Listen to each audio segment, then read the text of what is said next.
Jadi di Pulau Nias dulu ada salah seorang yang bernama Lafau. Jadi pada suatu hari dia mengikuti salah satu pesta adat. Dan pada saat itu dia mengikuti seluruh proses pesta tersebut.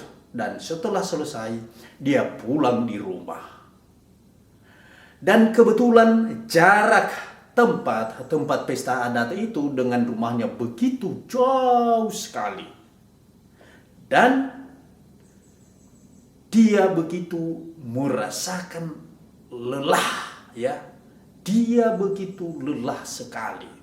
Dan kebetulan di jalan yang dia lewati itu ada salah satu sungai, namanya adalah Aramo. Di situ dia istirahat. Kebetulan di situ ada batu. Di atas batu itu begitu datar dan dia naik, dia duduk di situ, dia mengeluarkan tempat sirihnya. Daun kambir, daun sirih, pinang, dan pisau. Dan pada saat dia mengambil pinang, dia ambil pisaunya, dia kupas kulit pinang tersebut.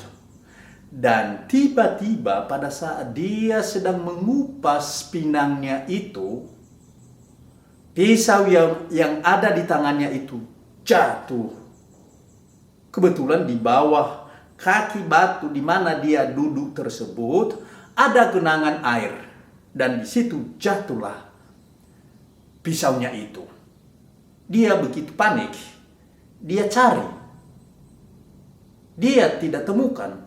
Sampai 1 hari 1 malam lamanya dia terus cari di situ dan dia tidak temukan. Dan pada akhirnya karena begitu dia sedih karena pisau kesayangannya itu sudah hilang.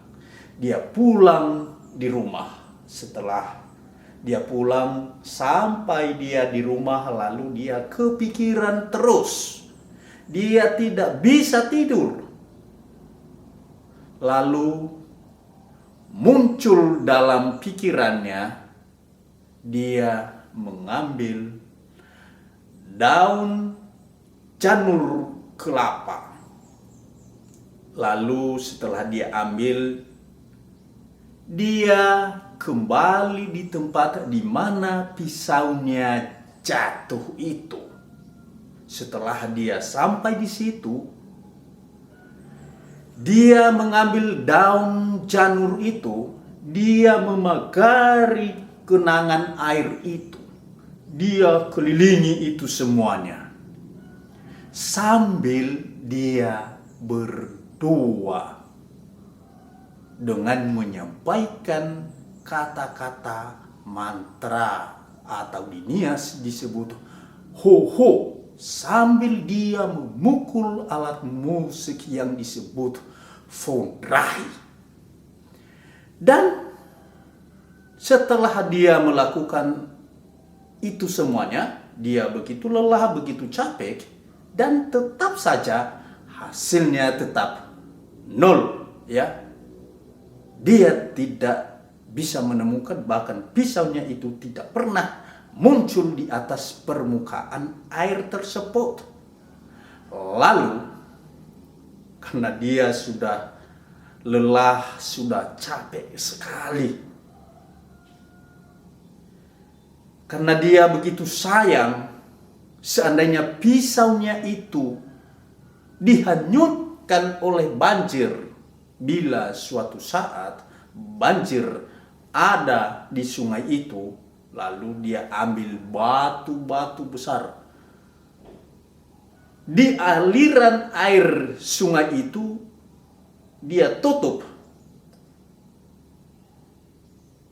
Jadi sampai batu itu semua sudah memagari aliran sungai itu, sampai air itu tidak bisa lagi lewat.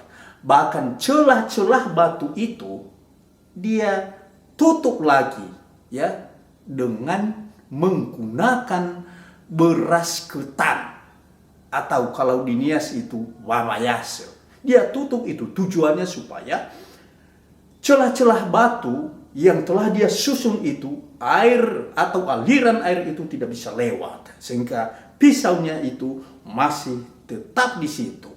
Dan setelah dia selesai menyusun itu dan menutup semua celah-celah batu itu, dan dia mengutuk tempat itu dengan mengatakan, bila ada yang mengambil batu ini, maka turunlah hujan. Dan bila ada orang yang membawa babi lewat di tempat ini, maka banjir datang.